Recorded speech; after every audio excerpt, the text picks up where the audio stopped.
Siamo molto contenti, è anche una bella occasione sia per la festa dei nonni che sono anche alpini, quindi siamo veramente felici di fare un giro oggi a Bassano in attesa anche del grande evento, insomma.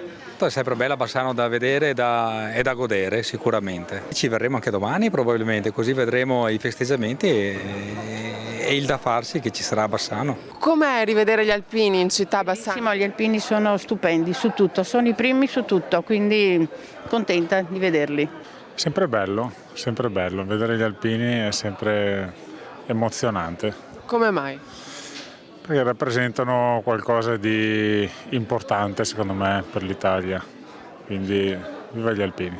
È sempre stupendo a Bassano, è un vero è sempre piacere. una coccola proprio veramente. E speriamo che domani sia piacevole come oggi, il tempo ci aiuti. Che lasci fare una bella cerimonia a tutti i nostri alpini. Grandi celebrazioni questo weekend per voi, per il centenario della sezione ANA, come si sente? Mi sento bene, soprattutto mi sento orgoglioso di partecipare a questa grande famiglia. Noi veniamo dall'Abruzzo e siamo venuti qui proprio per festeggiare questo evento.